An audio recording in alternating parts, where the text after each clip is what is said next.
to make room for houses. They relocated the headstones, but, well, you know how that goes. Not everything gets moved. There were stories whispers, really about people who lived in those houses, seeing things. Shadows in windows, voices at night, figures that vanished when you looked too long. One old article mentioned a family in the 1950s who fled our house after their daughter swore she saw a tall man with no face in her room. Reading that, I felt sick. It was too close to what I'd seen. I tried talking to my parents about it, but they brushed it off. Old houses, old stories, my dad said. My mom was quieter, though. Like, she believed me a little, but didn't want to admit it. I never pushed it. Some things are better left alone. The lasting impact. To this day, I can't explain what I saw. Was it a ghost? A spirit tied to that old cemetery? Something else? Something older? All I know is it was real, and it was in my room. I'm grown now, with a place of my own, but that night still haunts me.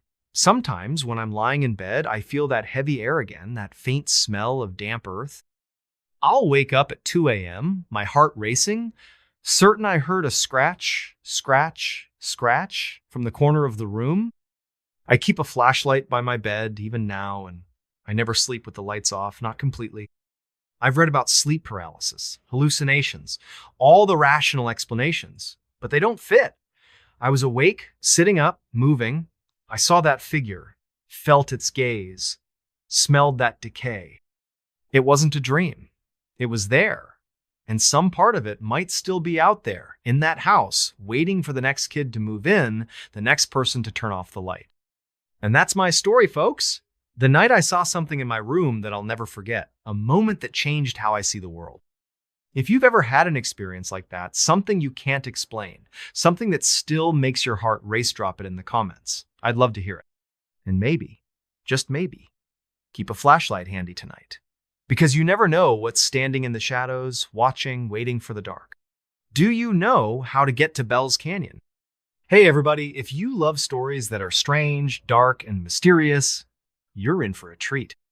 This one's a fan favorite, and for good reason. It's creepy, it's intense, and it'll make you think twice about hiking alone.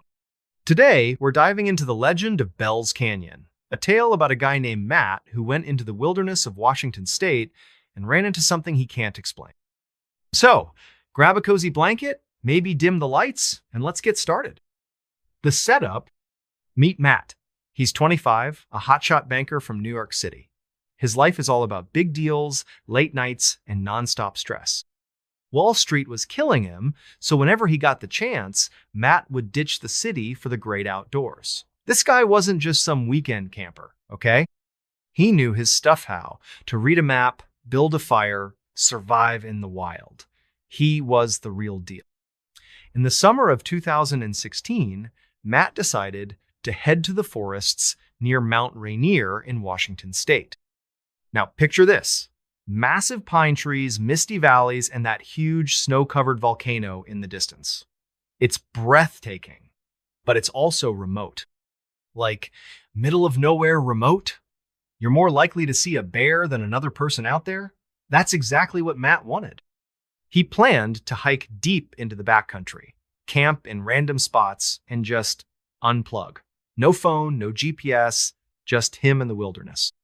The first night, Matt hiked about 10 miles on his first day, pushing through thick bushes and rocky trails. By late afternoon, he found the perfect spot to camp a small clearing surrounded by tall pines, with a little stream nearby. It was like something out of a postcard. He set up his tent, started a small fire, and cooked some freeze-dried chili. As the sun set, the forest came alive, crickets chirping, owls hooting, the wind whispering through the trees. Matt felt at peace. He climbed into his sleeping bag, zipped up the tent, and fell asleep. Around 2 a.m., something woke him up. A sound, not loud, but weird. A soft rustling, like something moving through the bushes just outside his tent. Matt lay there, heart starting to race, telling himself it was probably just a deer. The woods are full of animals, right? Nothing to worry about. But the rustling didn't stop. It got closer. Matt grabbed his flashlight, unzipped the tent just a crack, and shone the beam into the darkness. The light cut through the night, bouncing off trees and shadows. Nothing. No eyes glowing, no movement, just silence. He zipped the tent back up and lay down, trying to calm his nerves. It's just the forest, he thought. You're fine. But then, clear as day, voice cut through the silence. Low, gravelly, and chilling. It said, "Do you know how to get to Bell's Canyon?" Matt froze. His heart was pounding so hard he could hear it. A voice? Out here? He was miles from any trail, deep in the wilderness. Nobody should be out there. Was he dreaming? He pinched himself, definitely awake. Then the voice came again, slower, almost mocking. "Do you know how to get to Bell's Canyon?" Matt's mind was racing. Was this a lost hiker? A prank? But Bell's Canyon? He'd never heard of it. And why would someone be wandering around in the pitch-black forest, asking for directions? His gut told him something was wrong. Really wrong. He decided to respond, just to see what would happen. No, he called out, his voice shaky. "I don't know where that is, sorry." Silence. No footsteps, no rustling, nothing. Matt sat there, clutching his flashlight, waiting. Minutes passed 5, 10, maybe more. The forest was quiet again, but it wasn't the same. It felt heavy, like something was watching him. Matt didn't sleep a wink that night. He just sat there, eyes wide open, until the sun came up. The second day, when morning finally came, Matt was exhausted but relieved. He crawled out of his tent, expecting to find footprints or some sign of his late-night visitor. But there was nothing. No tracks, no broken branches, no evidence anyone had been there. He started to wonder if he'd imagined it. Maybe the stress of his job was messing with his head. He decided to push on. He packed up his gear, hiked another 15 miles deeper into the forest, and found a new spot to camp. This new clearing was even more remote, tucked against a rocky outcrop with a clear view of the surrounding trees. Matt figured he'd feel safer here. He could see anyone coming. He set up his tent, built a fire, and tried to relax. But as the sun went down, that uneasy feeling came back. The forest didn't feel right anymore. It was too quiet, too still. Matt sat by the fire, staring into the flames, trying to shake off the weirdness. Then he heard it again, that same rustling sound coming from the trees behind him. His stomach dropped. He grabbed his flashlight and spun around, shining it into the darkness. Nothing. Just shadows and branches swaying in the wind. He told himself he was being paranoid. But deep down, he knew something was off. And then there it was, the voice. "Do you know how to get to Bell's Canyon?" Matt's blood ran cold. This wasn't a coincidence. Whoever or whatever this was, it had followed him. 15 miles through dense forest, in a random direction, and it found him. His mind raced. Was this a serial killer? A prank gone too far? Something not human? He gripped his flashlight tighter and shouted, "Who's there? Show yourself." No answer. Just more rustling. Closer now. Matt grabbed a burning stick from the fire, holding it like a weapon. "I said, show yourself!" he yelled. The rustling stopped. For a moment, he thought he'd scared them off. But then the voice came again, low and deliberate, just beyond the firelight. "Aim that light away." Matt's heart nearly stopped. Why didn't they want to be seen? What were they hiding? His hands were shaking, but he lowered the flashlight, not wanting to make things worse. "Okay," he said, his voice barely steady. "I don't know where Bell's Canyon is. Just leave me alone." The voice didn't respond. But the rustling started again, circling his camp. Left, then right, then behind him. Matt's eyes darted around, trying to track the sound, but the darkness was too thick. For the next 20 minutes, the voice kept talking random, creepy questions like, "Got any food?" Or, "Ever been to Utah?" It was bizarre, like whoever it was didn't even care about the answers. Matt sat there, frozen, waiting for it to stop. Eventually, the voice faded and the forest went quiet again. But Matt knew he wasn't alone. The escape. The next morning, Matt made a decision. He wasn't sticking around to find out what this thing wanted. He packed up his camp at first light and started hiking back towards civilization. Every rustle, every snap of a twig made him jump. He kept looking over his shoulder, expecting to see someone or something following him. But there was nothing. just trees and shadows. After hours of hiking, Matt finally reached a ranger station. He told the ranger everything, the voice, the questions, the circling. The ranger listened, his face unreadable. When Matt finished, the ranger leaned forward and said, "You're lucky you got out. People go missing out there all the time. And Bell's Canyon? There's no such place on any map I know." Matt felt a chill run down his spine. If Bell's Canyon didn't exist, what was that voice asking about? Who or what had been following him? He drove back to New York the next day, vowing never to go back to those woods. To this day, he doesn't know what was out there, but he's certain of one thing. Whatever it wasn't human. And that, folks, is the story of Bell's Canyon. A place that doesn't exist, but somehow, something out there knows its name. So, next time you're hiking in the middle of nowhere and you hear a strange voice in the dark, maybe think twice before answering, because you never know what might be looking for you. The Valley of the Headless Men. Hey everybody, if you're into stories that are strange, dark, and mysterious, you're in for a wild ride. This one's a fan favorite, and for good reason. It's based on true events, and it's the kind of tale that makes you question what's lurking in the wild. Fans call this the ultimate creepy wilderness story, and trust me, it's got that bone-chilling vibe that'll keep you up at night. We're heading to a remote corner of Canada, a place called Nahanni National Park, better known as the Valley of the Headless Men. So, grab a warm drink, maybe lock your doors, and let's dive into a story that's as cold and unforgiving as the rivers of the North. The setup, picture this.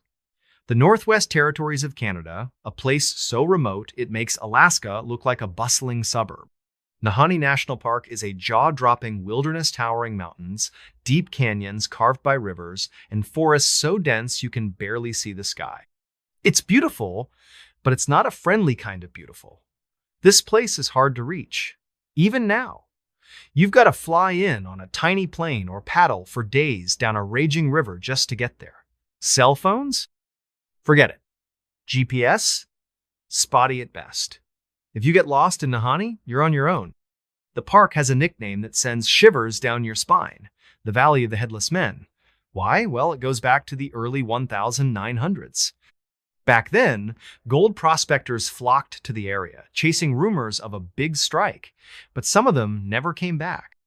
The most famous case was in 1908, when two brothers, Willie and Frank McLeod, went into the valley looking for gold. They were experienced prospectors, tough guys who knew how to survive in the wild.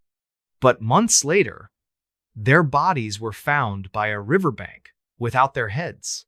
No one could explain it. No animal tracks, no signs of a fight, just their headless corpses. And they weren't the only ones. Over the decades, more people vanished in Nahanni hunters, trappers, even tourists. Some were found, also headless. Others, gone without a trace. Locals started whispering about a curse. Some said it was a bear or a mountain lion. Others blamed outlaws hiding in the wilderness. But the creepiest stories came from the indigenous Dane people, who said the valley was home to something ancient, something not human. They called it a spirit, a shadow that hunted in the canyons. Whatever it was, Nahanni had a reputation, and it wasn't a good one. Fast forward to 2005. This is where our story really begins. Meet Sarah, a 32-year-old adventure guide from Vancouver. Sarah was no stranger to the outdoors. She'd led groups through the Rockies, kayaked whitewater rivers, and even summited peaks in Peru. She was tough, smart, and loved a challenge. When a client offered her a big paycheck to guide a small group into Nahanni for a week-long camping trip, she jumped at the chance. Sure, she'd heard the stories about the Valley of the Headless Men, but she wasn't superstitious. To her, it was just a wild, beautiful place that needed exploring. Her group was small. 3 guys, Mark, a thrill-seeking tech bro from Seattle, Tom, a quiet photographer with a love for remote landscapes, and Greg, a grizzled ex-military guy who wanted to test himself against the wilderness. They were all experienced campers, so Sarah felt confident. The plan was simple. Fly into the park, hike to a remote spot near the Nahanni River, set up camp, and spend a few days exploring. Easy, right? Well, not quite. The journey in. The group flew into a tiny airstrip near the park, then started their hike. The trail was rough, rocky paths, thick underbrush, and steep climbs. The air was crisp, the kind that stings your lungs, and the scenery was unreal waterfalls crashing down cliffs, rivers glinting like silver in the sunlight. But as they went deeper, Sarah noticed something. The forest was quiet. Too quiet. No birds chirping, no squirrels scurrying, just silence. It gave her the creeps, but she didn't say anything. No need to spook the group. After 2 days of hiking, they reached their campsite, a small clearing by the Nahanni River. The river was fast and loud, its icy water churning over rocks. The group set up their tents, built a fire, and settled in. That first night, everything was fine. They cooked dinner, swapped stories, and laughed under the stars. Sarah started to relax. Maybe the stories about the valley were just that stories. But then, around midnight, Sarah woke up to a sound. A low, rhythmic thumping like something heavy moving through the forest. She sat up in her tent, heart pounding. The thumping stopped, then started again, closer now. She unzipped her tent and peeked out, shining her flashlight into the darkness. The beam caught nothing but trees and shadows. Mark, who was on watch by the fire, looked over. "You hear that?" he whispered. Sarah nodded, her stomach twisting. "Probably just an animal," she said, trying to sound calm. But deep down, she wasn't so sure. Greg grabbed his hunting knife, and Tom clutched his camera like it was a weapon. They sat by the fire, listening as the thumping faded into the distance. Eventually, the forest went quiet again, and they all went back to their tents. But Sarah couldn't sleep. Something felt wrong. The next day, the group explored the area, hiking along the river and snapping photos of the canyons. Sarah tried to keep things light, but the mood was off. Tom kept glancing over his shoulder, like he expected something to jump out. Greg was quieter than usual, his hand never far from his knife. Even Mark, the cocky tech guy, seemed jumpy. Sarah chalked it up to the isolation. The valley had a way of getting under your skin. That night, they set up camp again, this time closer to a rocky cliff for extra protection. Sarah made sure the fire was big and bright, hoping it would keep whatever was out there at bay. But around 2 a.m., she woke up again. This time, it wasn't a thump. It was a voice, low, guttural, and barely audible over the roar of the river. It said, "Leave now." Sarah's blood ran cold. She grabbed her flashlight and stepped outside, scanning the trees. The voice came again, clearer this time. "Leave now." It wasn't coming from one spot, it was all around them, like the forest itself was speaking. Mark stumbled out of his tent, his face pale. "You heard that, right?" he stammered. Tom and Greg were already up, weapons in hand. Sarah tried to stay calm, but her heart was racing. "It's probably just the wind," she said, but even she didn't believe it. Then Tom gasped and pointed toward the river. In the faint glow of the fire, they saw Ida's shadow. Not a bear, not a person, but something tall and thin, standing just beyond the water's edge. Its outline was blurry, like it was made of smoke, and it seemed to sway, like it wasn't fully solid. Sarah shone her flashlight at it, but the beam didn't touch it. The shadow just stood there, watching them. Greg shouted, "Who's there?" But the shadow didn't move. Then, slowly, it raised one arm, pointing at them.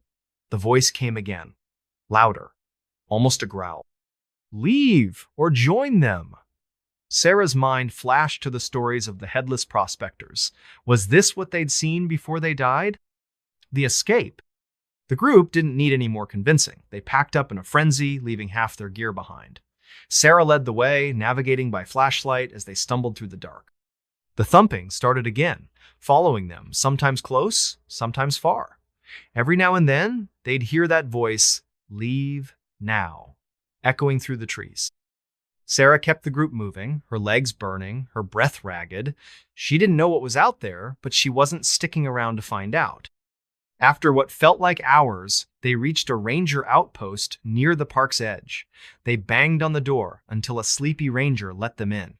Sarah spilled the whole story, the thumping, the voice, the shadow. The ranger listened, his face grim. When she finished, he leaned back and said, "You're lucky. People go into that valley and don't come out. And those who do, they're never the same." He told them about the history, the McLeod brothers, the headless bodies, the disappearances. He didn't know what was out there, but he'd heard similar stories from other hikers. Some said it was a spirit, others a serial killer who'd never been caught. The Den people, he added, believed the valley was cursed, guarded by something that didn't want visitors. Sarah and her group flew back to Vancouver the next day. They never talked about it again, but Sarah couldn't shake the feeling that something had followed her out of the valley.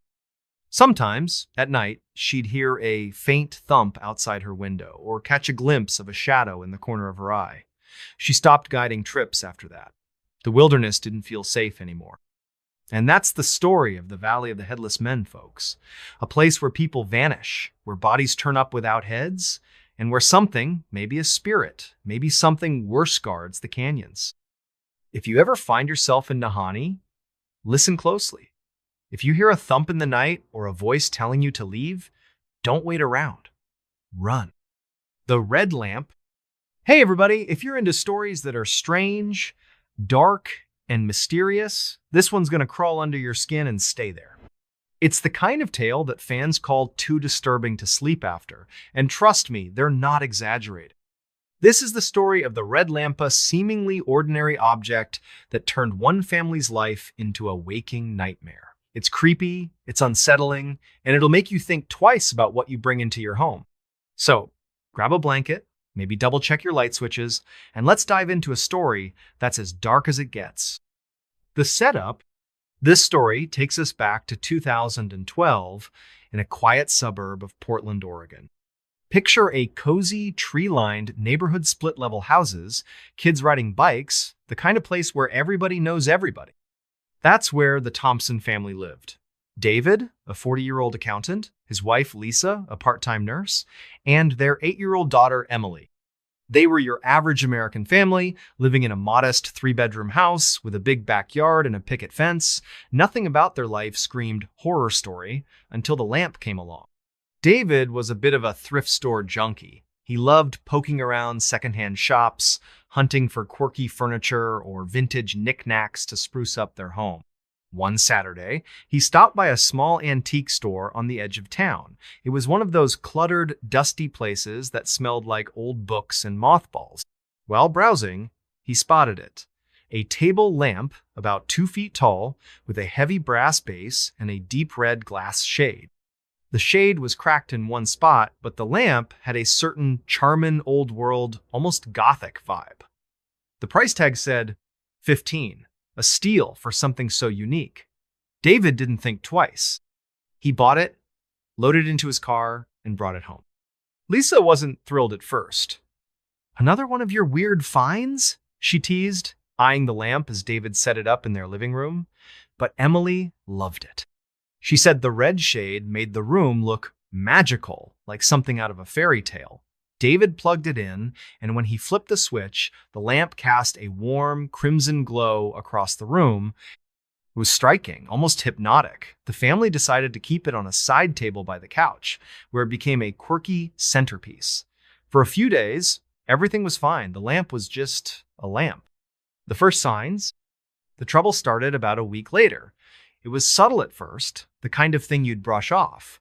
Lisa noticed it one evening while watching TV. The lamp flickered just for a second, even though no one had touched it. She checked the bulb, thinking it might be loose, but everything seemed fine. "Old wiring," she muttered, and went back to her show. But later that night, as she was heading to bed, she heard a low hum, like a faint electrical buzz, coming from the living room. She peeked in, and the lamp was off. But the hum was still there. She unplugged it just to be safe and went to bed. The next morning, Emily was acting strange. She was usually a bubbly kid, always chattering about school or her friends. But that day, she was quiet, almost withdrawn. When Lisa asked what was wrong, Emily said, "The lamp was talking last night." Lisa laughed it off, thinking it was just a kid's imagination. Lamps don't talk, sweetie, she said. But Emily insisted. It wasn't words, she whispered. It was whispers, like it was trying to tell me something. Lisa felt a chill, but chalked it up to Emily having a bad dream. Kids, right? That night, David woke up around 3 a.m. to a strange noise. A soft, rhythmic tapping like someone knocking lightly on glass. He lay there, listening, his heart starting to race. The sound was coming from downstairs. He grabbed his phone, using its light to guide him, and crept down to the living room. The tapping stopped as he entered, but the air felt heavy, thick, like walking through fog. The red lamp was unplugged, just as Lisa had left it, but its shade seemed to glow faintly, even without power. David blinked, thinking his eyes were playing tricks. He checked the plug, the bulb, everything, nothing was on. Shaking his head, he went back to bed, telling himself he was just tired. Things get worse. Over the next few days, the weirdness ramped up. The lamp started turning on by itself, casting that eerie red glow across the living room at odd hours. David swore he'd unplugged it, but every morning, there it was, plugged in and glowing. Lisa started having nightmares, vivid, awful dreams about a figure standing in their backyard, its face hidden in shadow, holding a red light. She'd wake up sweating, the smell of smoke lingering in her nose, even though nothing was burning. Emily's behavior got stranger too. She'd sit for hours, staring at the lamp, her eyes glazed over. When David asked what she was doing, she'd say, "It's telling me a story." He tried to laugh it off, but her words sent a shiver down his spine. One night, he caught her sleepwalking, standing right in front of the lamp, whispering to it. Not words, just sounds. Low, guttural noises that didn't sound like his daughter. He shook her awake, and she started crying, saying, "It won't let me go." That was the first time David felt real fear. Then came the physical signs. The family started finding scratches on the furniture, deep, jagged marks that looked like they'd been clawed by something sharp. The living room walls had faint burn marks, like someone had held a flame too close, but no one had lit a fire. The worst was the smell of sickly, rotting stench that seemed to come from the lamp itself. David took it apart, thinking maybe something was stuck inside, but the lamp was clean. Too clean, almost, like it had never been used before he bought it. Lisa did some digging online, trying to find out where the lamp came from. The antique store's website was bare bones, but she called the owner, an older woman named Ruth. When Lisa described the lamp, Ruth went quiet for a long time. Finally, she said, "You need to get rid of that thing, now." Ruth explained that the lamp had been in her shop for years, passed from one owner to another. Nobody kept it long. People said it brought bad luck, accidents, illnesses, even deaths. One man claimed it spoke to him, telling him to do things, horrible things.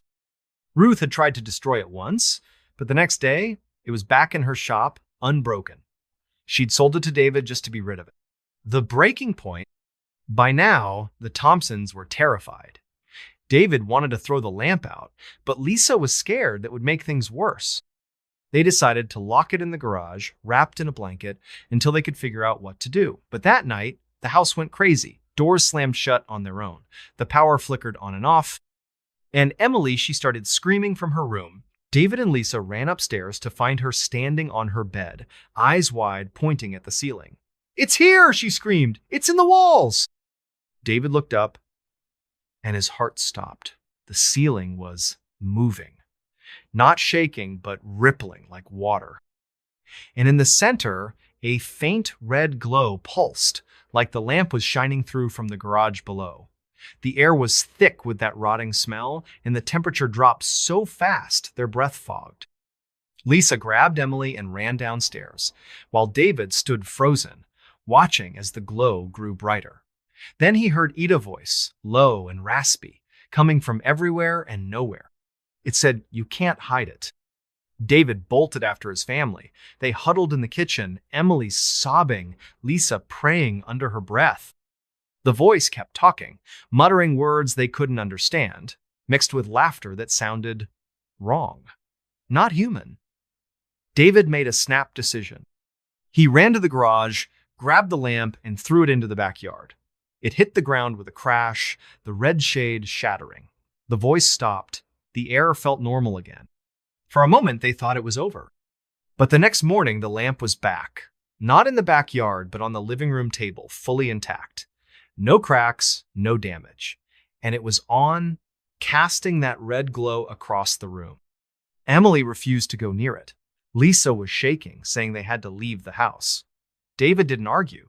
They packed a bag, grabbed Emily, and drove to a hotel. That night, Lisa called a local priest who agreed to come bless the house. But when they returned the next day, the lamp was gone. Not broken, not thrown out, just gone. The aftermath. The Thompsons never went back to that house. They sold it at a loss and moved to a new city, hoping to leave the nightmare behind. But the experience changed them. Emily stopped talking about the lamp, but she'd wake up screaming some nights, saying she saw a red light in her dreams. Lisa became obsessed with researching cursed objects, trying to understand what they'd encountered. David? He swore off thrift stores for good. Years later, Lisa found a forum online where people shared stories about the red lamp. Different towns, different decades, but the details were the same: a brass base, a cracked red shade, and a presence that wouldn't let go. Some said it was possessed by a spirit, others by something darker, something that fed on fear. One post claimed the lamp always found its way back to that antique store in Portland, waiting for its next owner. And that's the story of the red lamp, folks. A simple purchase that turned a family's life upside down. If you ever come across a lamp like that brass base, red shade, maybe a little too cheap, do yourself a favor. Walk away. Because some things aren't just objects, they're invitations. Invitations to something you don't want to meet. So, what do you think? Ever brought home something that felt off? Drop it in the comments. And maybe, just maybe, check your lamps tonight. You never know what's glowing in the dark. The Nutty Putty Cave. Hey everybody, if you're into stories that are strange, dark, and mysterious, this one's gonna hit you hard. It's based on a true story, and it's not just creepy, it's heartbreaking. Fans say this one's a gut punch. And trust me, they're not wrong. It's the kind of tale that makes you rethink what it means to push your limits. Today, we're diving into the story of Nutty Putty Cave, a place where one man's adventure turned into a nightmare that no one could have seen coming. So, settle in, maybe grab some tissues, and let's get into a story that's as real as it gets. The setup: this takes us back to 2009 in the deserts of Utah, about an hour south of Salt Lake City. Picture a wide, dusty, landscaped rock formations, scrubby bushes, and not much else for miles. Tucked away in this desolate area is Nutty Putty Cave, a limestone cavern that's a magnet for cavers. It's not a tourist spot with guided tours or fancy lights. This is a raw, wild cave full of tight passages and twisting tunnels. For experienced cavers, it's a playground. For the unprepared, it's a death trap. Enter John Jones, a 26-year-old medical student from St. George, Utah. John was the kind of guy everybody loved, charming, adventurous, and always up for a challenge. He was married to his high school sweetheart, Emily, and they had a 1-year-old daughter, Lizzie.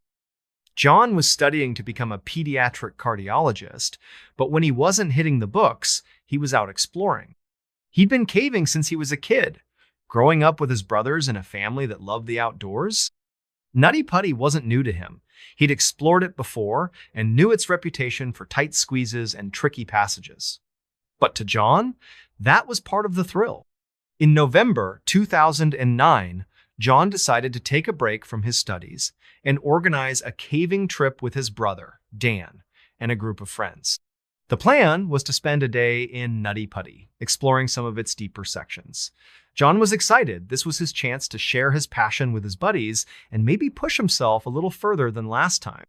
Emily was a bit nervous about the trip, but John reassured her. "I've done this 100 times, he said, kissing her goodbye. "I'll be back for dinner." Into the cave. The group arrived at Nutty Putty on a chilly November morning. The cave's entrance is a small, unassuming hole in the ground, barely wide enough for a person to slip through.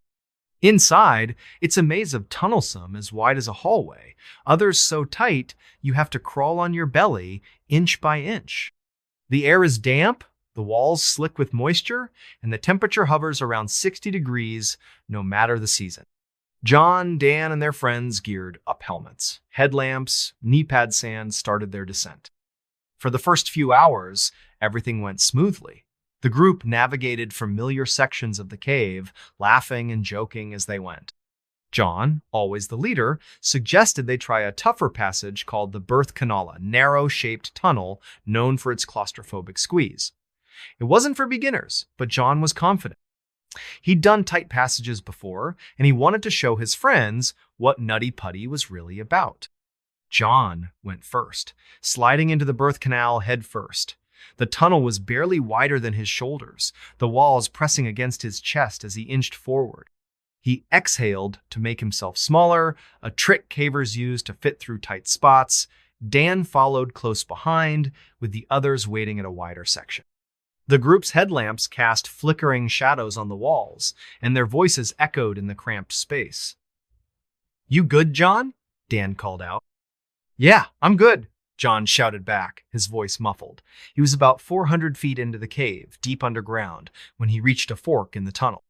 One path led to a known section, but the other, a narrow, downward-sloping chute, looked uncharted. John, curious and confident, decided to explore it. "I'm going to check this out," he said, his voice full of excitement. He slid into the chute, headfirst, into a passage so tight his arms were pinned to his sides. The trap. At first, John thought he'd found a new route. The chute was narrow, but he'd been in worse. He wiggled forward, his headlamp lighting up the smooth limestone walls. But then the tunnel took a sharp, downward turn, steeper than he expected. Gravity pulled him forward, and before he could stop himself, he was sliding. The passage got tighter, squeezing his chest, his hips, his legs. He tried to push back, but his arms were stuck. He was wedged in, upside down, in a space no wider than a coffin. John's breathing quickened. "Dan!" he shouted. "I'm stuck!" His voice was strained, echoing in the tiny space. Dan, still in the birth canal, froze. "Hang on, man," he called, scrambling toward the chute. The others heard the panic in John's voice and rushed to help, but the tunnel was too narrow for more than one person at a time. Dan reached the edge of the chute and shone his headlamp down. John was about 10 feet below, his face red from being upside down, his body jammed into the rock. "Stay calm, John," Dan said, trying to keep his own voice steady. "We'll get you out." But inside, Dan was freaking out. The chute was too tight for him to climb down, and John's position, head first, upside down, was dangerous. Blood was rushing to John's head, making it hard for him to breathe. The group radioed for help, but Nutty Putty was remote, and rescue teams were hours away. They had to act fast. John tried to stay calm, cracking jokes to keep his spirits up. "Guess I found the VIP section," he said, his voice weak. But the pressure on his chest was intense, and every breath was a struggle. The cave walls were cold and unyielding, gripping him like a vice. He couldn't move his arms to push himself out, and the angle made it impossible to back up. The group took turns talking to him, trying to keep him awake, while they waited for rescue. The rescue attempt. By late afternoon, a volunteer rescue team arrived at experienced cavers and paramedics who knew Nutty Putty's dangers.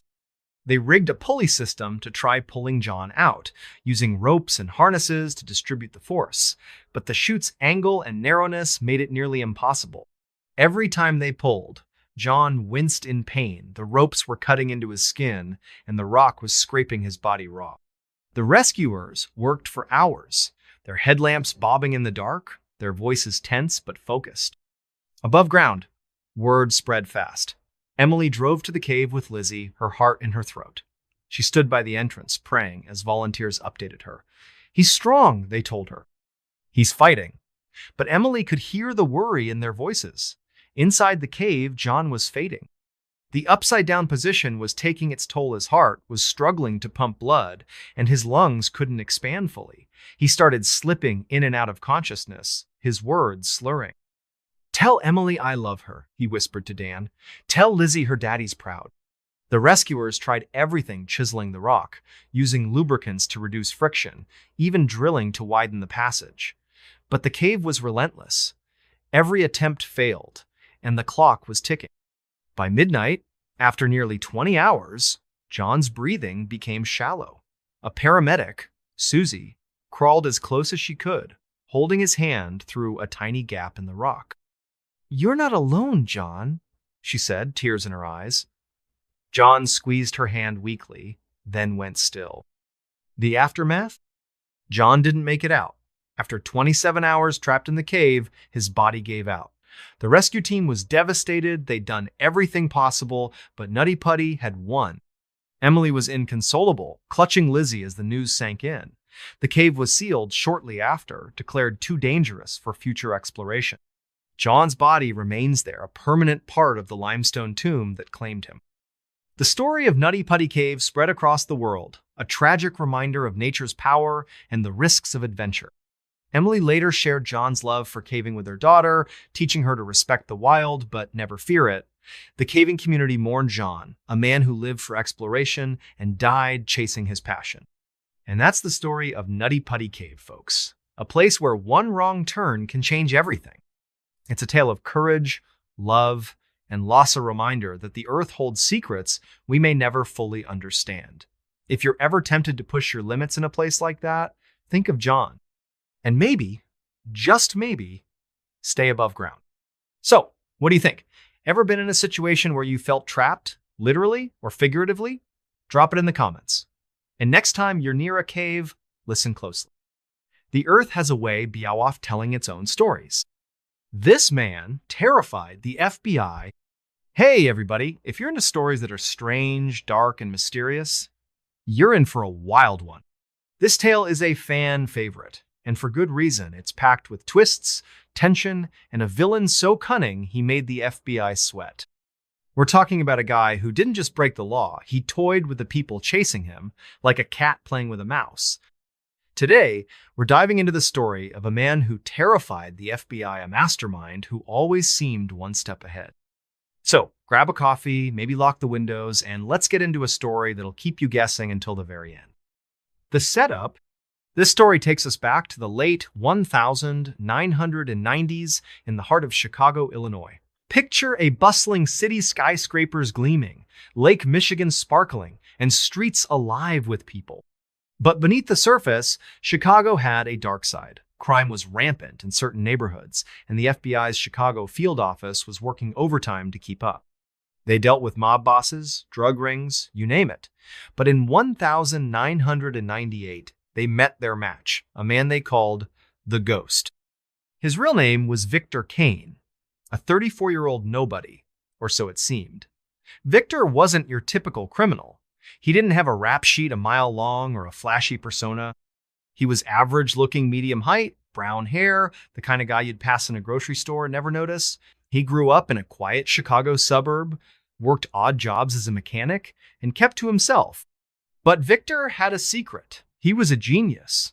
Not the good at math kind of genius, but the kind who could plan a crime so perfectly it was like a work of art. The FBI first heard of Victor in early 1998, when a string of high-profile bank heists hit Chicago. These weren't smash-and-grab jobs. They were surgical vaults emptied, security systems disabled, no trace left behind, millions of dollars vanished, and the only clue was a single playing card left at each scene, the ace of spades. The media ate it up, calling the thief the ace. The FBI, though, wasn't amused. They knew they were dealing with someone dangerous, someone who didn't just want money, he wanted to prove he was smarter than them. The first move: the FBI put together a task force led by Agent Laura Bennett, a 15-year veteran known for cracking tough cases. Laura was sharp, relentless, and didn't scare easily. But Victor? He got under her skin. The first big break came in March 1998, when a security camera caught a blurry image of a man near a bank the night before a heist. It wasn't much, just a grainy figure in a dark coat, but it was enough to start building a profile. The FBI combed through records, interviewed informants, and finally got a name: Victor Kane. Laura's team raided Victor's apartment, expecting to find evidence, cash, tools, maybe even a stash of those Ace of Spades cards. But the place was clean. Too clean. No fingerprints, no personal items, just a bare mattress and a single light bulb. It was like nobody lived there. Laura felt a chill. This wasn't just a thief. This was someone who knew they were coming. Then, the phone rang. Not Laura's cell, but the landline in Victor's empty apartment. She hesitated, then picked it up. A calm, almost cheerful voice said, "You're looking in the wrong place, Agent Bennett." The line went dead. Laura's blood ran cold. How did he know her name? How did he know she was there? The team swept the apartment for bugs nothing. It was like Victor was a ghost, watching them from the shadows. The game begins. From that moment, Victor turned the chase into a game. He'd leave taunting notes at crime scenes, always addressed to Laura. "Better luck next time," one read, written on the back of an ace of spades. He hacked into the FBI's secure email system, sending messages that vanished minutes after being opened. One email contained a photo of Laura's car, parked outside her house, taken the night before. The message read, "Nice wheels, be careful out there." Laura started sleeping with her gun under her pillow. Victor's crimes got bolder. He didn't just rob banks anymore. He hit armored trucks, jewelry stores, even a private art gallery, stealing a painting worth $5 million. Each job was flawless, no witnesses, no evidence, just that damn ace of spades. The FBI was stumped. They brought in profilers, tech experts, even a psychic at one point. Nothing worked. Victor was always one step ahead, like he could read their minds. Laura started noticing patterns. Victor's heists followed a rhythm every 3 weeks, always on a Tuesday. He targeted places with outdated security but high-value loot. She set up a sting operation, staking out a bank she was sure he'd hit next. Her team waited in unmarked vans, SWAT on standby. At 2 a.m., the bank's alarm went silent, just as Laura predicted. They moved in, expecting to catch Victor red-handed. But the vault was empty, and on the security console was a note, "You're getting warmer, Laura." She was furious, but also intrigued. Victor wasn't just a criminal, he was a puzzle. She dove deeper, digging into his past. She found out Victor's father had been a cop, killed in a botched raid when Victor was 10. His mother spiraled into addiction, leaving Victor to fend for himself. By 15, he was hacking school computers, rigging systems to change his grades. By 20, he disappeared from public records. Laura realized Victor wasn't just smart, was driven by something darker, maybe revenge, maybe a need to prove he was untouchable. The breaking point. In 1999, things escalated. Victor pulled off his biggest heist yet, a Federal Reserve transport carrying $20 million in cash. The FBI was humiliated, and the pressure on Laura's team was crushing. The public was losing faith, and the media painted Victor as a folk hero, a modern-day Robin Hood, but Laura knew better. Victor wasn't stealing for the thrill or the money. He was testing her, pushing her to her limits. Then, a breakthrough. An informant tipped off the FBI about a warehouse on Chicago's South Side, a place Victor supposedly used as a base. Laura's team raided it at dawn, kicking down the door to find nothing. Just an empty room with a single chair and a tape recorder. Laura pressed play, and Victor's voice filled the air. "You're close, Laura," he said, his tone almost gentle. "But you're not ready. Meet me at the pier, midnight. Come alone." Laura knew it was a trap, but she was tired of playing his game. Against her team's advice, she went to the Piera deserted stretch along Lake Michigan, the water black under the moonless sky. She stood there, gun in hand, waiting. At exactly midnight, a figure stepped out of the shadows. Victor Kane, in the flesh. No mask, no disguise, just a man in a plain jacket, his eyes glinting with something unreadable. "You're braver than I thought," he said, his voice calm. "But you can't catch a ghost." Laura raised her gun, ordering him to surrender. Victor just smiled. "Check your pocket," he said. Confused, Laura reached into her coat and pulled out an ace of spades. She looked up, and Victor was gone, vanishing into the night. The end game The encounter broke Laura. She became obsessed, working 18-hour days, chasing every lead, no matter how small. Her marriage fell apart, her health deteriorated. Victor kept taunting her letters, voicemails, even a bouquet of flowers sent to her office with a note. Game's not over. But in 2000, the heists stopped. No more robberies. No more cards. Victor vanished, like he'd never existed. Laura never stopped looking. She retired from the FBI in 2005, but even now, she checks old case files, hoping for a clue. Some say Victor died, others that he fled the country. A few agents swear they've seen him a face in a crowd, a shadow at a crime scene. The FBI still lists him as a wanted man, but his file is cold, buried in a database. And that's the story of the man who terrified the FBI, folks. Victor Kane, the ghost, a criminal so clever he turned the hunters into the hunted.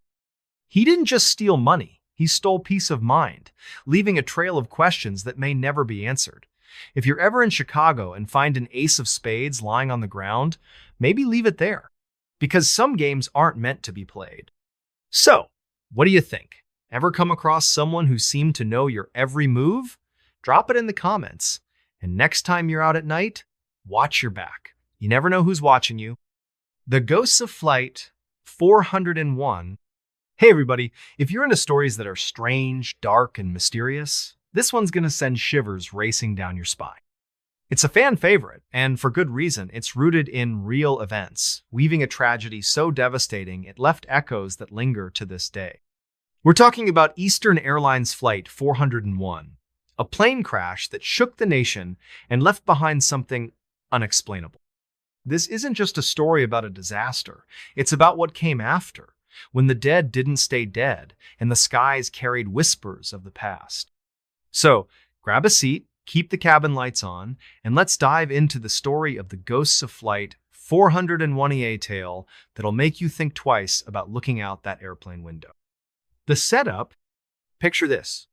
It's December 29, 1972, and we're in Miami, Florida. The night is warm and humid, the kind where the air clings to your skin and palm trees sway lazily under a starry sky. Miami International Airport is buzzing with holiday travelers, families rushing to catch flights home for Christmas, their suitcases stuffed with gifts. Eastern Airlines Flight 401, a Lockheed L-1011 TriStar, is prepping for a routine trip to New York City.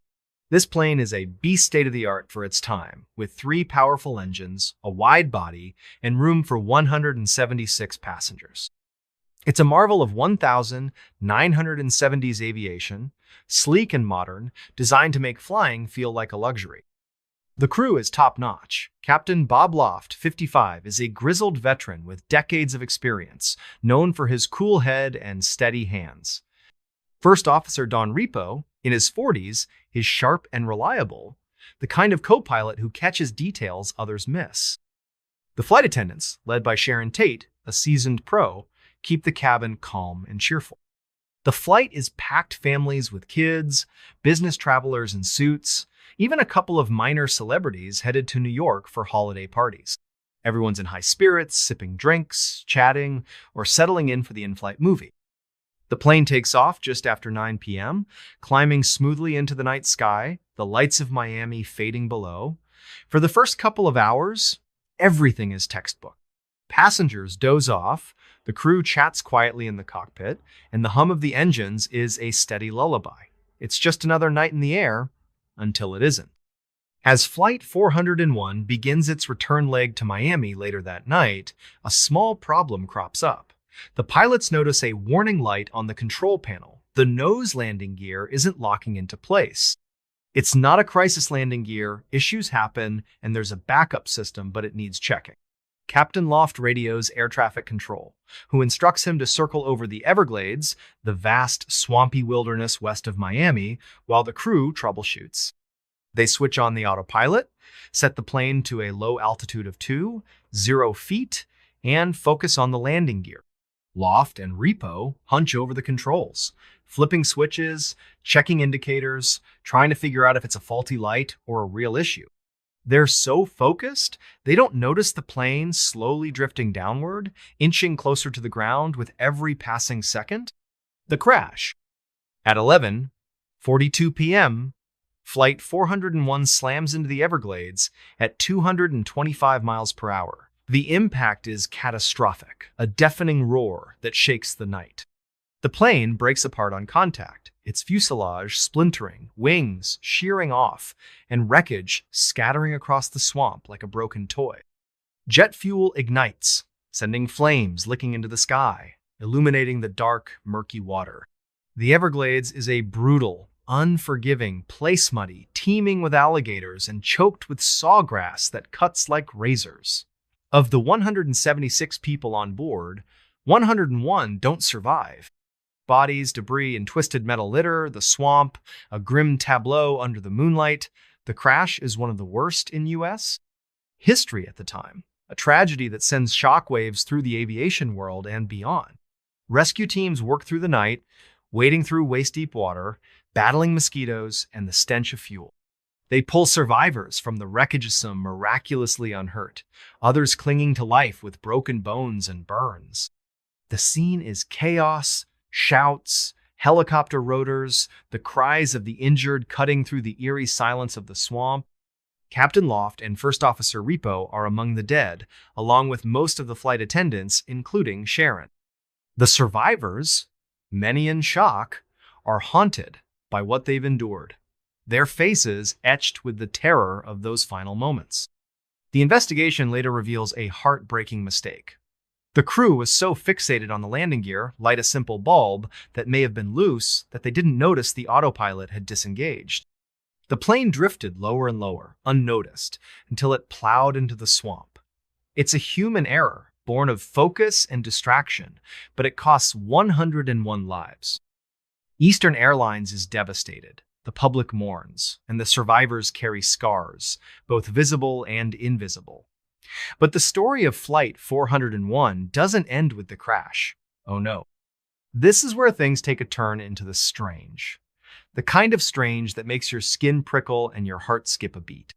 The hauntings begin. Fast forward to 1973, just months after the crash. Eastern Airlines is still reeling, but they're trying to move forward. To cut costs, they salvage parts from the wreckage of Flight 401 standard practice in the industry. Seats, galleys, cockpit instruments, even pieces of the electrical system are refurbished and installed on other planes, mostly L-1011s in Eastern's fleet. The airline doesn't think twice about it, it's just business. But the crews flying those planes, they start noticing things, weird things, things that defy explanation. It starts small, almost dismissible. On one L-1011, Flight 903, flight attendants report seeing a man in a pilot's uniform sitting in the first-class cabin. He's there one moment, staring straight ahead, then gone when they look again. Passengers complain about cold spots in certain seats, even when the cabin is warm and stuffy. One flight attendant, Maria, is prepping coffee in the galley when she catches a reflection in the oven door of a man's face, weathered and serious, with deep-set eyes. She swears it's Captain Bob Loft, whose photo she saw in a company memorial. She blinks, and the reflection vanishes. Maria tells her supervisor, a no-nonsense guy named Carl, who laughs it off. "You're working too hard, Maria," he says. "Get some rest." But Maria knows what she saw, and her hands shake for the rest of the flight. Things escalate from there. On a flight from New York to Miami, a co-pilot named Jeff is doing a pre-flight check in the cockpit. He hears a knock on the door sharp, deliberate. Thinking it's a crew member, he opens it, but the galley outside is empty. He shrugs, figuring it's the plane settling, and turns back. That's when he sees him, a man in an Eastern Airlines uniform sitting in the co-pilot's seat, staring at the instrument panel. Jeff freezes, his breath catching. The man turns, and Jeff swears it's Don Repo, the first officer from Flight 401. "Check the gear," Repo says, his voice calm but heavy, like he's carrying a weight. Before Jeff can speak, Repo vanishes, like he was never there. Jeff's heart is pounding, but he checks the landing gear system. Sure enough, there's a fault, a loose wire that could have caused a serious problem on takeoff. He fixes it, his hands trembling, and keeps the story to himself, too shaken to tell anyone. Word spreads like wildfire among Eastern's crews. Pilots, flight attendants, even ground staff start sharing stories, whispered in break rooms and hangars. A flight attendant named Lisa sees a figure in a pilot's uniform helping a passenger with her luggage in the overhead bin. She starts to thank him, thinking he's part of the crew, but he turns, gives her a sad smile, and fades away. A mechanic working late in a hangar hears a voice behind him say, "Don't let it happen again." He spins around, expecting a colleague, but the hangar is empty. The only sound, the hum of fluorescent lights. The creepiest reports come from passengers. A woman on a flight to Atlanta sees a man in a captain's uniform standing in the aisle, his hat pulled low. She asks if he's the pilot, and he nods, his eyes distant, before vanishing into thin air. When she describes him to the crew gray hair, weathered face, they exchange looks. It sounds exactly like Bob Loft. The haunting spread. By late 1973, the stories are piling up, and they're eerily consistent. Almost every sighting involves Loft or repo, and they're always on L-1011s with parts salvaged from Flight 401. One pilot, Captain Dan, swears he saw Repo in the cockpit during a red-eye flight, adjusting the controls like he was still flying the plane. "He looked at me," Dan later told a friend, "like he was trying to warn me. The figure vanished when the plane touched down. But Dan checked the logs and found a glitch in the navigation system that could have caused a mid-air issue. He never flew that plane again."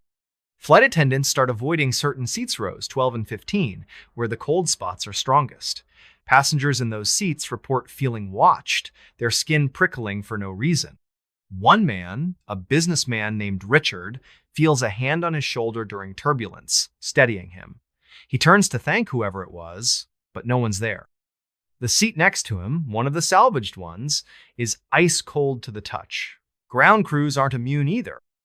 A technician named Paul, working on an L-1011's electrical system, hears footsteps behind him in the cargo hold. He calls out, thinking it's another worker, but the hold is empty. When he finishes the repair, he finds a wrench he'd misplaced lying neatly on the floor, like someone placed it there. The creepiest incident happens on a flight from Miami to Los Angeles. A flight attendant, Sarah, is serving drinks when she sees a man in a pilot's uniform standing at the back of the cabin. He's tall, with a familiar face, Bob Loft. She's sure of it. She approaches, but he turns and walks through the galley door. Not opens it, walks through it, like it's not even there. Sarah drops her tray, glasses shattering, and passengers gasp. She runs to the galley, but it's empty, the door locked from the inside. She doesn't tell the passengers, but she files a report, her hands shaking as she writes. The investigation.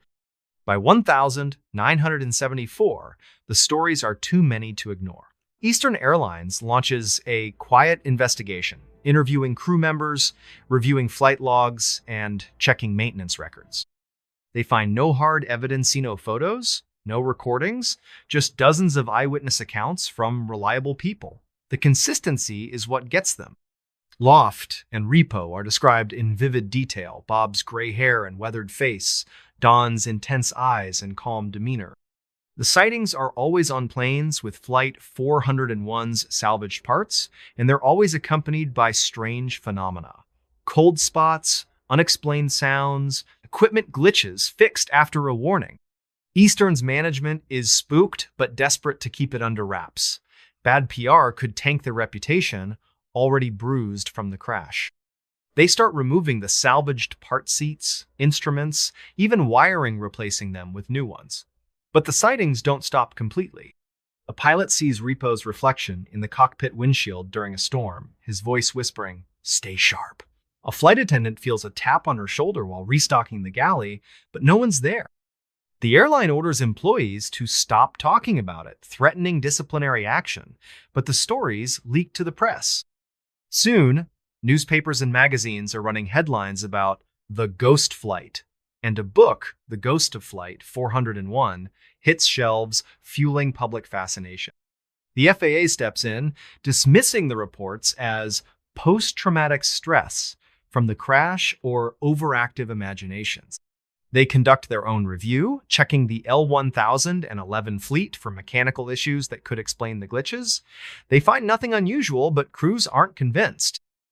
Some start refusing to fly on L-1011s, calling them haunted. A few even quit, unwilling to risk another encounter.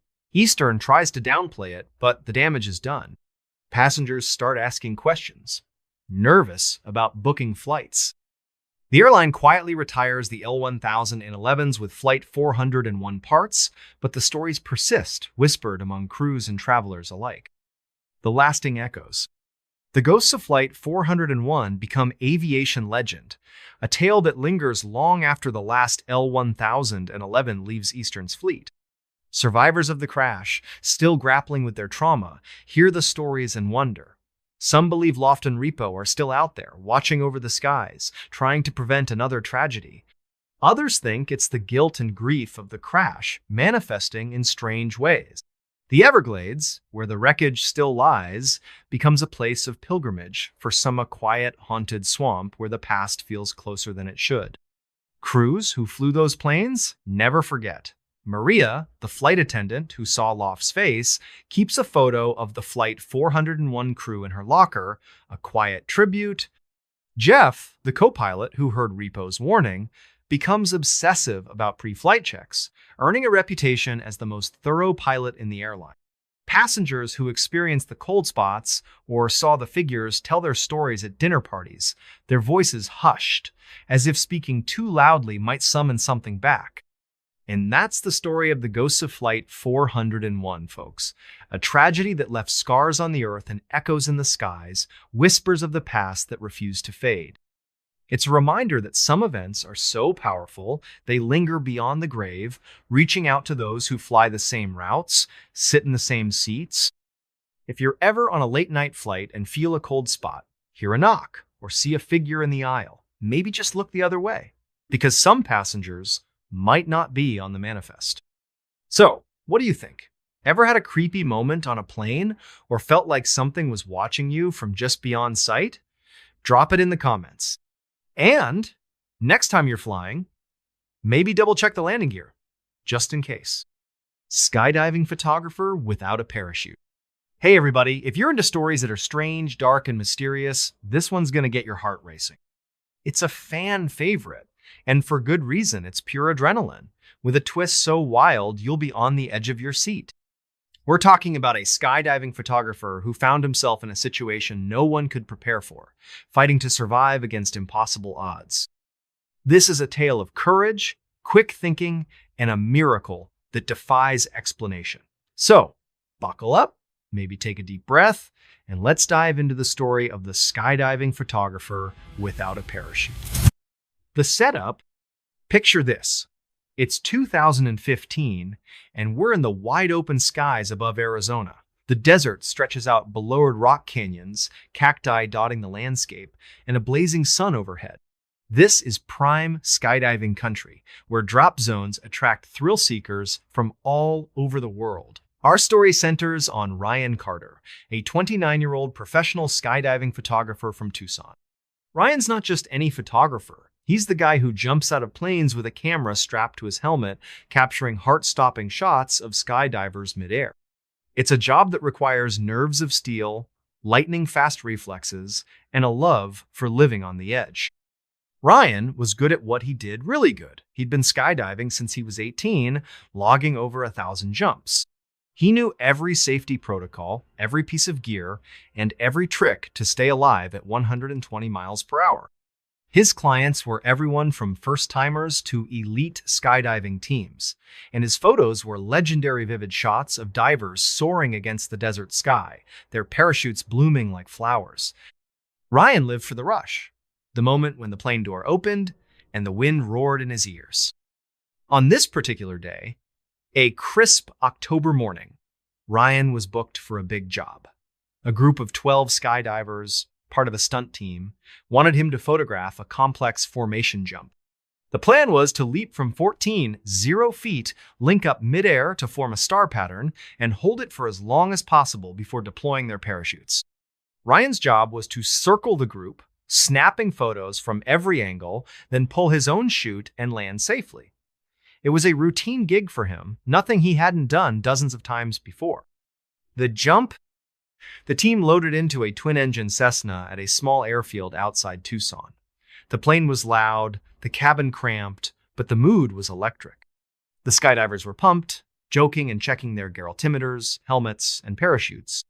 Ryan double-checked his rig, a main parachute, a reserve chute, and his camera setup, a high-end DSLR mounted to his helmet. He wore a jumpsuit with extra padding to protect him during high-speed maneuvers. Everything was in order.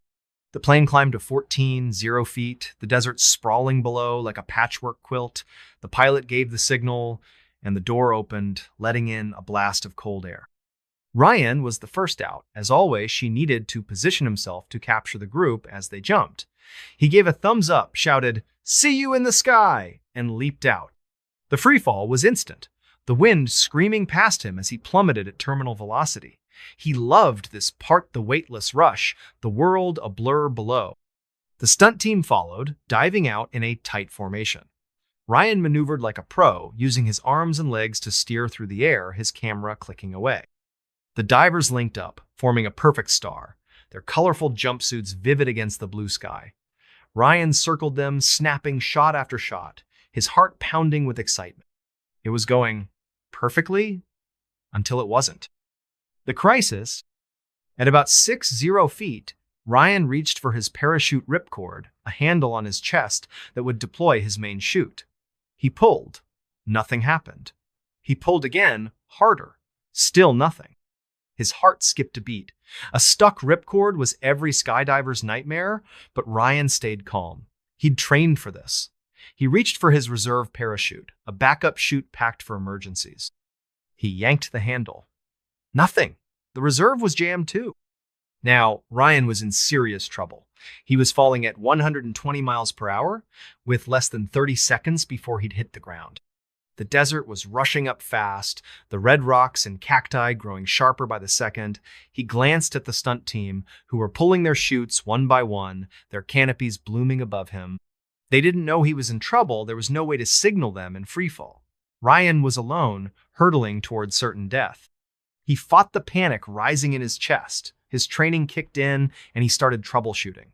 He checked the ripcord again, tugging with all his strength, but it wouldn't budge. The reserve handle was stuck too, caught on something in the harness. Ryan twisted his body, trying to shake it loose, but the wind was too strong, pinning him in place. His altimeter beeped frantically, warning him he was below 30 feet. Time was running out. Then, out of nowhere, a crazy idea hit him. Ryan remembered a story from his skydiving instructor about body surfing, using your body to slow your fall by spreading out like a starfish, maximizing air resistance. It wasn't much, but it might buy him a few seconds. He spread his arms and legs wide, flattening his body against the air. The wind roared louder, pushing against him, but it worked. He felt his descent slow slightly. Not enough to save him, but enough to give him a fighting chance. The miracle. At 20 feet, Ryan spotted the drop zone below a flat, sandy patch near the airfield. He angled his body, aiming for it. The ground was coming up fast, too fast. He knew a hard landing could kill him, even with a parachute. Without one, his odds were grim. But Ryan wasn't giving up. He thought of his family, his mom, his sister, his girlfriend waiting back home. Not today, he whispered to himself. At 10 feet, something inexplicable happened. Ryan felt a sudden jolt, like an invisible force pushing against him. The air seemed to thicken, slowing his fall even more. He didn't know if it was a freak wind gust or something else, but he wasn't questioning it. He kept his body spread, his eyes locked on the drop zone.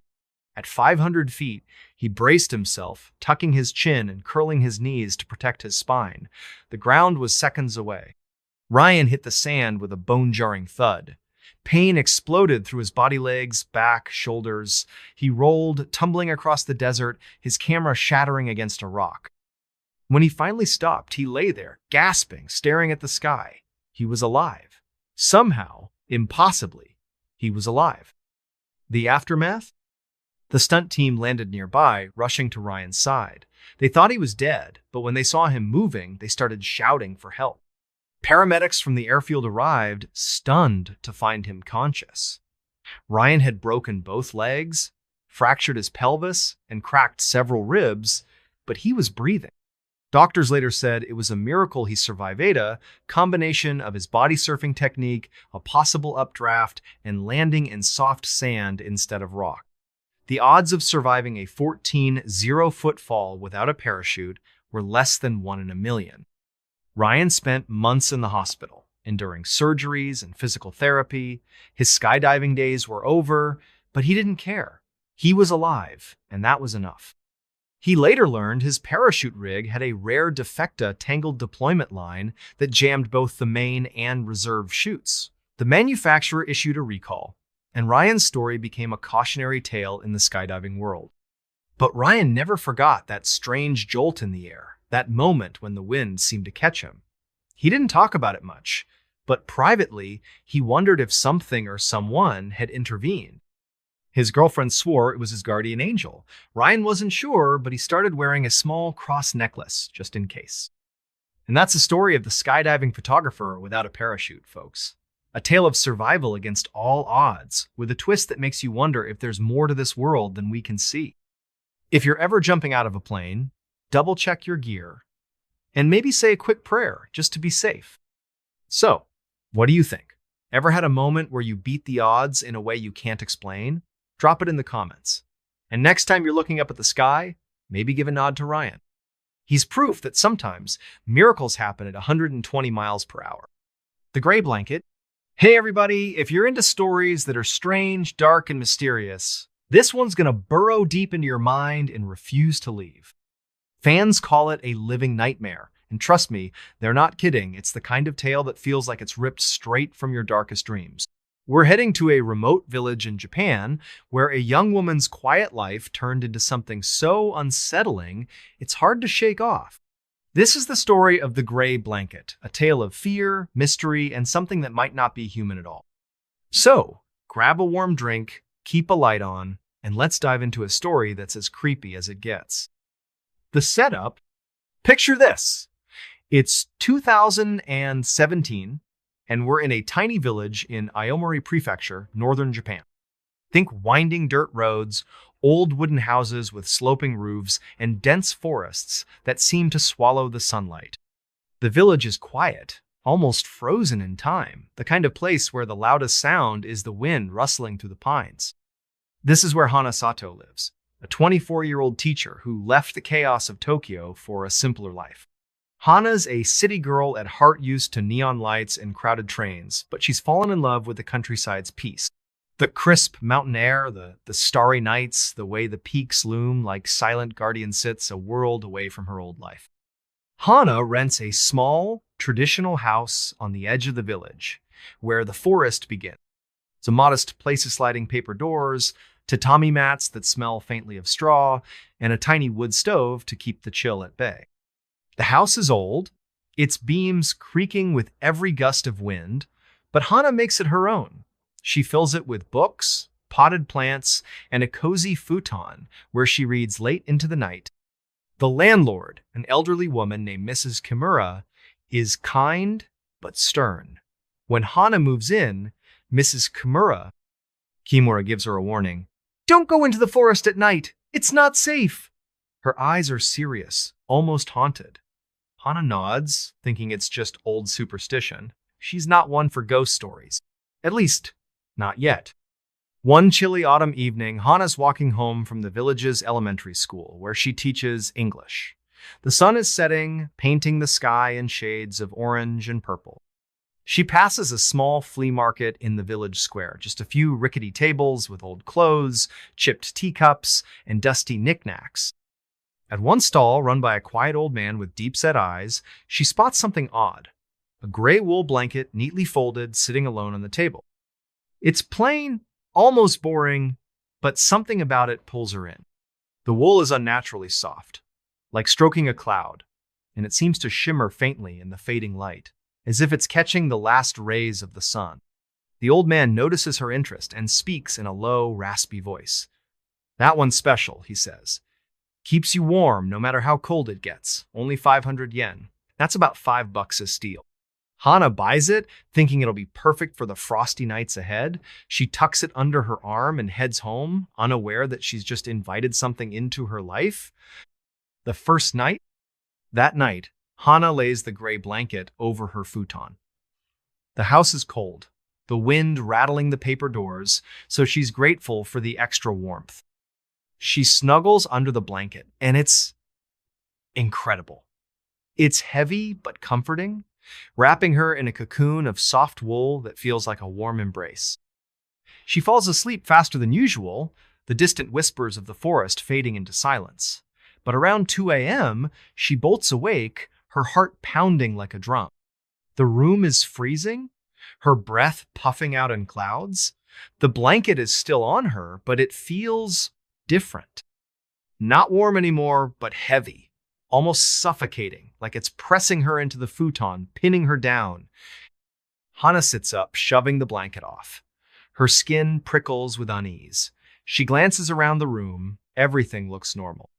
The paper doors are closed, the stove is cold, and her lantern casts a soft glow over her books and plants. But the air feels thick, charged with a strange energy, like the moment before a storm. She notices a faint smell, like wet earth or mold, lingering in the room. It's coming from the blanket. She lifts it, checking for dampness or dirt, but it's dry, clean, almost too perfect. Shaking her head, she tells herself it's just her imagination. She's tired, stressed from adjusting to village life. She pulls the blanket back over her and tries to sleep. That's when the dreams start. In her dream, Hana's standing in the forest behind her house. It's pitch black, the trees towering like giants, their branches clawing at the starry sky. She's barefoot, the ground cold and slick with moss. In the distance, she sees a figura, gray, shapeless mass, like a person wrapped in a blanket. It's motionless, but she feels its gaze heavy and unyielding. Her legs won't move, rooted to the ground. The figure drifts closer, silent, and she hears a sound, a low, hissing whisper. Not quite words, but sharp enough to make her skin crawl. She wakes up gasping, her lantern flickering. The blanket is still there, warm and heavy, but now it feels alive, like it's watching her. Things get stranger. The next morning, Hana's shaken but tries to brush it off. Dreams are just dreams, right? She heads to school, teaching her classes, but she's off her game. She forgets students' names, drops her chalk, spaces out during lessons. Her kids notice, asking if she's okay. She forces a smile, but her mind keeps drifting to the blanket, to that gray figure in her dream. By evening, she's exhausted and heads home, dreading the thought of sleeping under that blanket again. But it's so cold, and the futon feels empty without it. She hesitates, then pulls it over her, promising herself it's just one more night. The dream returns, worse this time.